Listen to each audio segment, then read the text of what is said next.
Magandang morning mga kabiyahirong Pinoy. At sana tuloy-tuloy na tong pagganda ng panahon natin, na hindi na siya muulan-ulan, hindi na malakas yung hangin, na tuloy talagang nakalis na yung bagyo.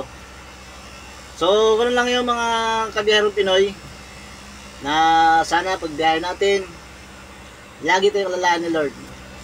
Kaya mga kabiyahirong Pinoy, ingat din kayo dyan, at mamaya bibiyahe na rin kami. Alam mo, kapag tumatanda na pala tayo, mas priority na natin yung paano maging masaya. Marirealize mo na mas masarap i-enjoy ang buhay pag masaya ka.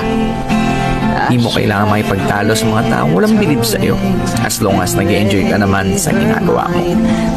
Maiksi lang ang buhay natin, hindi natin kailangan makipag-argumento. Positive people will always choose happiness. Kaya kung saan ka masaya, tuloy mo lang. Enjoy lang natin ang ating buhay kung saan tayo nagiging masaya.